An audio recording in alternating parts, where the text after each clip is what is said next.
was supposed to be going out in the car last night, but it wouldn't start. Had a flat battery. So in today's video, we're going to try and find out if it's just a flat battery or if there's something else going on.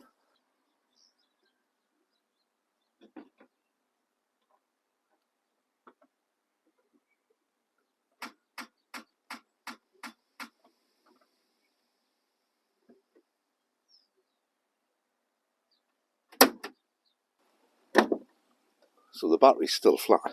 Now I did get it jump started last night off a spare battery, but obviously that hasn't solved the problem, and that doesn't solve the problem. Now at this time of year, there's one of three things that could be the cause of a flat battery.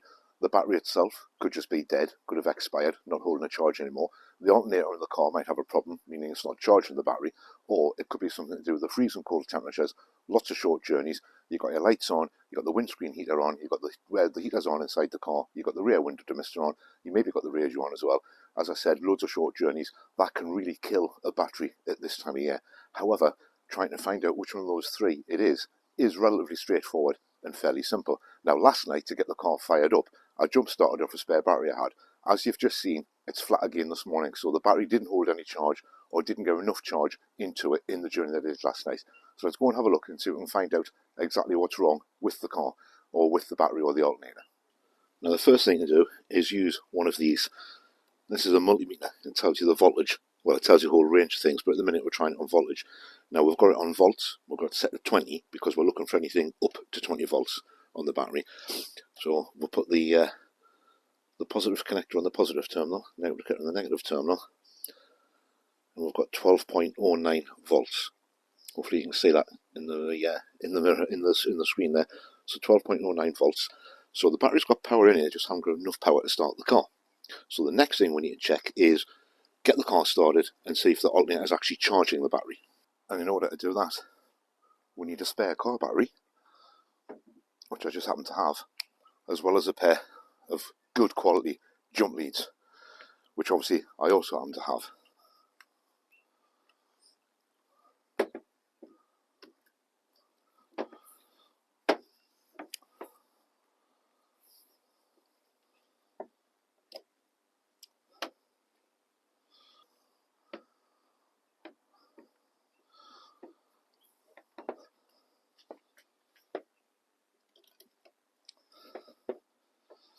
And now we should find the car will fire up.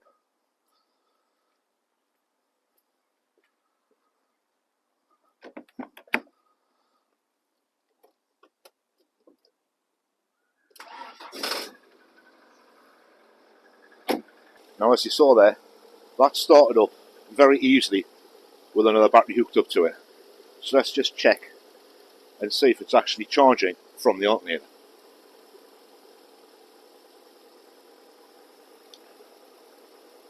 Alright, so that's charging up at 14. So we know the alternator is good, we know the battery's charging. So it looks as though there's a possibility the battery's dead. Now hopefully you can see that, but you see there's a little bit of green corrosion. So obviously it's going to be worth taking that off, cleaning that corrosion, making sure it's got a good contact. The earth one seems to be perfectly okay. I think that's a little bit of grease on there, not corrosion, but that one seems to be okay. We've got that slight bit of corrosion on there though, but other than that, everything seems fine. I don't know whether you'll be able to hear this or not, but there is a slight rattle when the car's under load. So I just rev it up a little bit, you might hear the rattle from the alternator. So I don't know if you could hear that rattle or not, but what it is, there's a problem with the bearing on the front of the alternator. Now as yet, I've had the car for over a year, and as yet, it hasn't actually caused any problems with charging the battery. And as you could see from the test on the multimeter there when the car was running, the alternator is definitely putting charge into the battery, but it appears that the battery is not actually able to hold the charge. Now before we started the car, when it said it was flat, it had a charge in it. Now on this particular car, on the Mondeo, the only thing that's running through the night or through the day when the car's not being used and when it's locked up is the digital clock on the dashboard. There's nothing else running.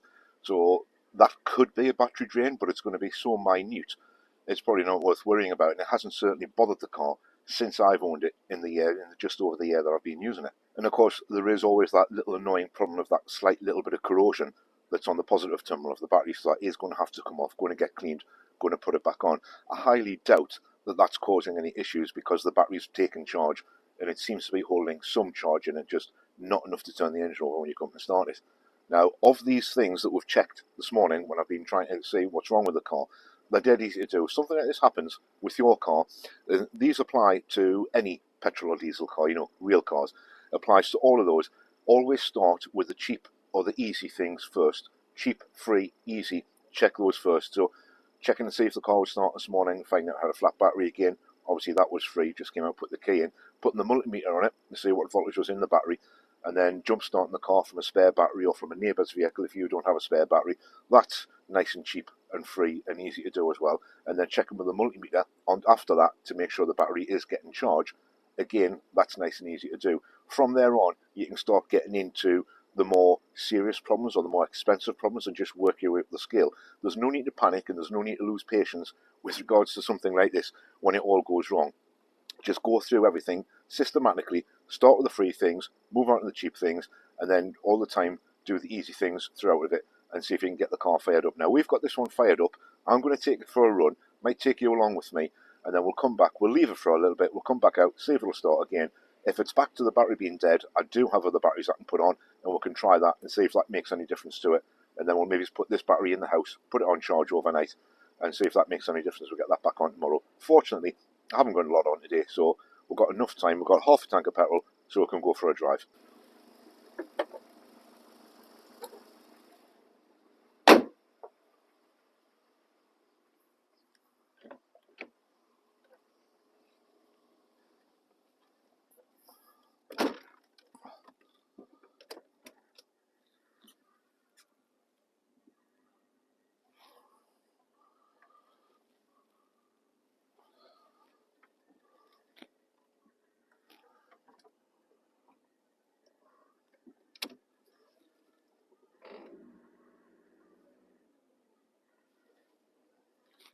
Now, you'll have to excuse the slight wobble on the view. I don't know why, but all of a sudden, me phone holder on the windscreen, it's not as steady as it used to be, and it is fixed securely. So I do apologise for the way the view is looking, but at least you've got a view other than looking at my ugly mug. So yeah, anyway, problem with the battery in the car not starting. Now, at this time of year, all of us are in exactly the same position. You spend most of your days of the week, most of your life, doing short journeys. Obviously, you're not going out anywhere at the weekend, you're not going away for the day, you're not going on holiday. You're probably doing short journeys between your house, the local supermarket and back, or your house and work and back. It's freezing cold outside, it's dark when you leave the house most of the time, dark when you come home, so all your lights are on, demisters are on, blowers are on, heaters going, radio is probably on as well, and all that does take its toll on the battery. And the main thing is, with cars like this, when you buy an old car or when you buy a second-hand car, you've got absolutely no idea how old the battery is, how long the battery's been on the car. Now, obviously, this car, this Mondeo, is a 1995 model. I'm assuming that between 1995 and now, in 2025, it's not on its original battery. In fact, as you saw earlier on in the video, it's a grey Yuasa battery. So that's probably not going to be its original battery. I would have thought its original one would have some kind of Ford marking on it, or would be a particular battery that Ford favour. But anyway, as we've got this gorgeous weather today, it's really not that cold outside. The sun's out, it's a lovely view, nice sort of like winter coming into spring view outside. It's nice, the roads are pretty dry, there doesn't seem to be a lot of salt about. I've got very little else on today, so what I'm going to do, see if I can get the battery brought back into life a little bit more. I'm going to give the car a good run, go around a few places, obviously take you with me, and we'll see if we can put enough charge into the battery so that when we do get home, I can leave it sitting in the driveway maybe for an hour, hour and a half, 2 hours, something like that, and go back out and see if it'll start again. If it will, then the next thing to do will be check it again tomorrow morning and see if it does the same thing, which I'm assuming there's a possibility it might do. It's obviously getting charged from the alternator, so the alternator's working, so we can rule out any issues with the alternator, even though we've got that annoying rattle that hopefully you could hear on camera earlier from the bearing on the alternator. It hasn't caused any issues with the alternator because it's obviously charging the battery, so not going to worry about that directly at this moment in time. Yes, it could be all the short journeys I've been doing in the cold weather, or as I said, it could just be down purely to the age of the battery. So for now, I'm going to say, I'm guessing it's the age of the battery. I do have spares, obviously I've got multiple spare batteries. I've got 2 batteries off the Hilux, one off the Cortina, one off the Ranchero, one off the Charger. And they're all in the house fully charged. It was the one from the Charger that I used to jump start the car earlier on with the jump leads. So we'll see what happens. Of course, the main thing is, as we're out on this journey, wherever I go, if I do decide to pull over and stop, which I was thinking of doing in a couple of minutes, I can't turn the car off because I want to make sure it actually starts again so I can get home. Now, I have brought a couple of tools with us, and I do have the jump leads in the back of the car, but it depends whether there's anybody around that I can sort of, excuse me, could you give us a hand and give us a jump start on the car? I'd rather not do that. I'd rather just leave the car running. The longer it runs, the more charge, hopefully, is going into the battery, as it seems to be taking charge. So I'm going to pull over here, mainly to get away from that bouncy trailer. It's in front of us. You probably can't see it on the camera. It's probably too far away on the camera lens for you to see it. But we'll pull over in here, give the car a couple of minutes to rest up a little bit and have a look around at what might well be a lovely view in this country park that looks to be incredibly busy.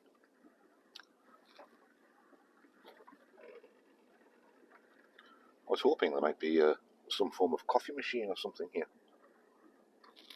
but apparently there's not. A lot of dog walkers.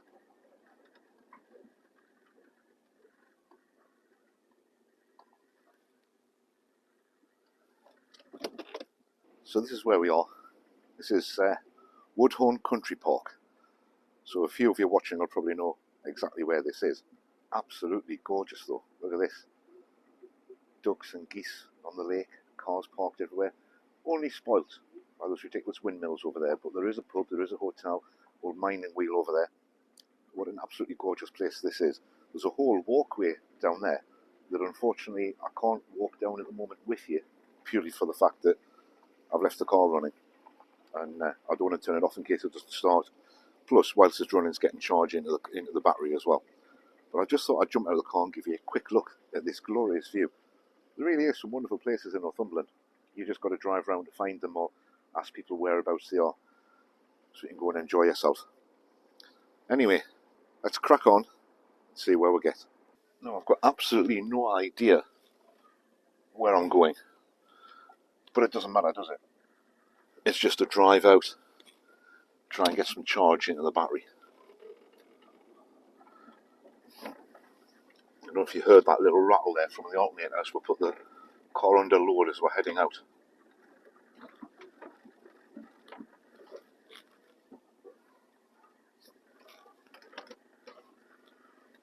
Right, so let's see where we can head to next. And of course, just down here again, we've got traffic lights. They just seem to be everywhere at the minute, don't they? Admittedly, the people that have got these traffic lights up seem to be trimming the trees and the bushes at the side of the road, so it's not too bad. Spring is definitely just round the corner, thankfully. Right, well, we're through the traffic lights, back on the A189, otherwise known as the Spine Road. Like I say, just having a bit of a float around different speeds, different roads, trying not to do too much stop-start driving. We'll see where we'll get to, and then we'll head back, get back home, switch the car off, maybe treat myself to a cup of coffee in the house, and then come back out and see if the car will start again or if the battery's still flat. I'm suspecting that the battery will still be flat, and if it's not, I'll leave it until tomorrow morning, and I'll try it tomorrow morning and see if it's going to still hold its charge overnight. Now, of course, if you live local or in the area, or you come through this area quite often, you'll know that this junction coming up, with this slip road coming off, takes you off the Spine Road or off the A189, and you can head down into Blythe or Whitley Bay or Seaton Delaval from there. So we'll take this junction off and sort of turn the car round start heading back towards where I am. I say it looks as though that windscreen's particularly filthy at the minute. Let's give this a try.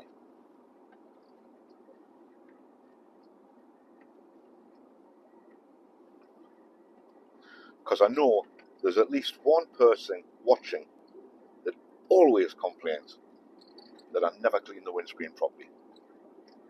In fact, it's really lucky because most of the time there's no washer fluid in the bottom. But today there is, and I've cleaned the screen. So not only proof that I do it, but proof on video that I clean the screen. You know, from time to time. Don't want to make a habit of it. That would just be wrong.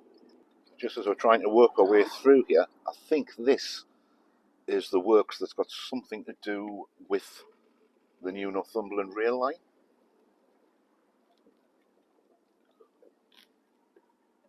It's the first time I've been down here, so hopefully we'll go in the right way. Oh, there's a sign that says town centre, so we're definitely going the right way. It's the first time I've been down here, so it's been my first time over the new bridge and over the new railway lines. Let's see those two towers there. Dare I call them twin towers? Will I get away with that? They look particularly ugly. However, leave us a comment below if you've been on that new train line yet. Now I have absolutely no idea where I'm going. Oh, town centre. Headed the right way then. Now just as we're about to head into a little bit of traffic up here, this road takes us into Blythe town centre. If we were going the opposite direction, you get the roundabout, you go over the roundabout and you've got the beach on your left and the playing field where one of the car shows is held through the summer. It's just off the Mermaid car park. In fact, that's how you get onto the field, drive through the Mermaid car park, and they graciously allow us to drive over a little bit of paveway to get into onto the field at the side of the car park. So hopefully that show's on again this year, because that's always a good show. So we'll just get round this roundabout and then that'll be us heading home. Do leave a comment below if you've enjoyed this view from the front windscreen, as I've just been aimlessly driving around burning petrol for no other reason other than to try and put some charge into the battery. Not that it's a problem, because I can't think of anything better to do on a day like this than just get in the car when the sun's out and go and burn some petrol for the sheer sake of enjoying the driving. Of course, the bonus is, hopefully, I'm charging the battery up at the same time.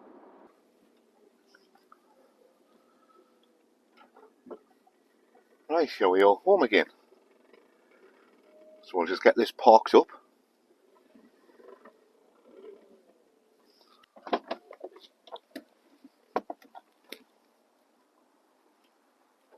think I'll just try that, see if that'll actually start again now that we're home.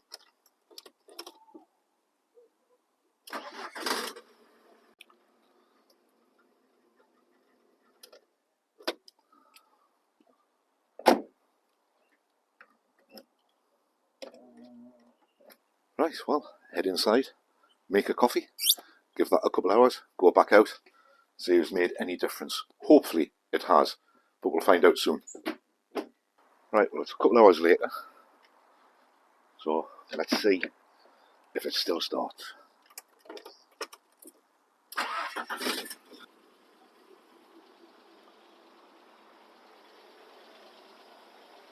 Well, hopefully it picked up on that, but it's certainly still starting. That's a couple of hours later. It's around about 4:30 now. It was around about 2:15 when we came in. So I'm going to leave that overnight and see if it starts in the morning. Now it's the next day. We've come out full of confidence that the car is going to start because it started yesterday afternoon after we charged it. Not really. Can't say it's starting. Anyway, here we go. Fingers crossed. Fuel pump's on.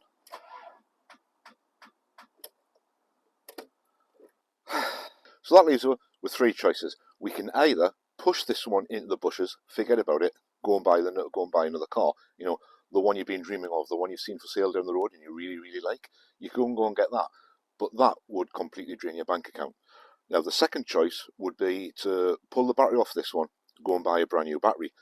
And that, again, these days, can run a bit expensive. Your third choice is to take this battery off the car, take it indoors, put it on charge, leave it on charge all day, all the way through the night, come out tomorrow morning, put the battery back in the car, and hopefully, fingers crossed, it'll fire up and everything will be back to normal. The chances of that actually happening are really, really low, but in order to show you, that's exactly what I'm going to do. I'm going to take the battery off, take it indoors, leave it on charge, and obviously being a Ford, it's a 10mm, well, 10mm nuts everywhere. Now, I've only got gloves on. There's the possibility of battery acid because I've seen some corrosion around where this tie bar holds everything together. And if possible, I'd rather not get battery acid on my fingers.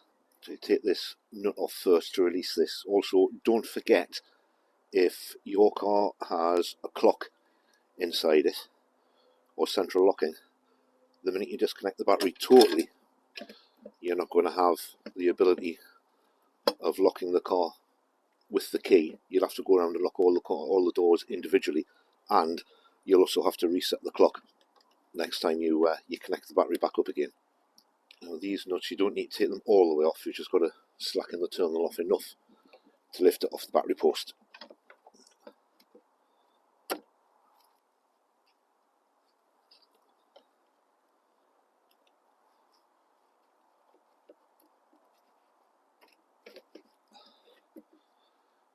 That's it. Now it should just be a case of lifting the battery out.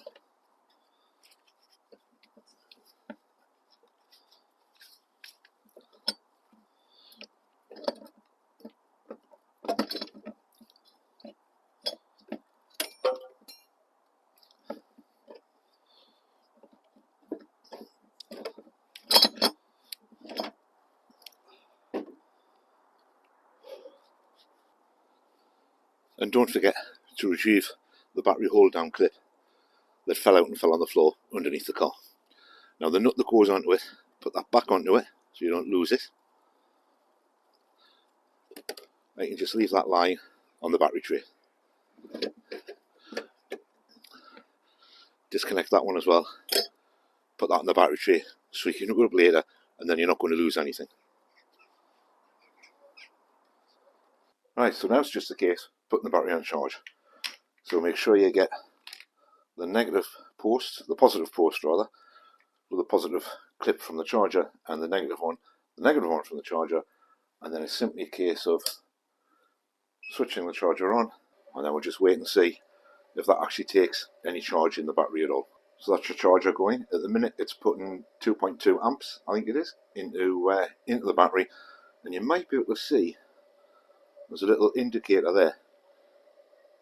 Now at the minute, if I can get you angled properly, that's just completely black. Now according to them there, if it's green, the battery's okay. If it's black, it needs charging. If it's white with a red cross, or it's got a red cross on it, it means that the battery's completely dead. So I'm going to leave that on charge, probably for the rest of today and maybe overnight, and we'll check it later on and see what that comes up at. Now I have checked the other batteries that I've got lying around, and they are roughly the same size, nearly the right size, a little bit bigger, but I could probably squeeze one into the car if I wanted to, but before, if I needed the car to go out anywhere. But before I do that and go through the aggravation of fitting another battery and then find out this one has taken a charge and then taking this one off, taking that one off and swapping the batteries over again, I'm just going to leave the car dead in the water outside. It's not going to go anywhere, it can't go anywhere, it won't run as a battery. And then we'll see if this one gets some power into it. If it does, we'll put it back in the car, see if that works. If not, we're in for another battery or a replacement battery. Now the ones that I've got lying around is I've got the one from the Charger, the one from the Ranchero, the one from the Cortina, and the two from the Hilux. So I have plenty of batteries, but obviously all those other batteries belong to the other cars outside.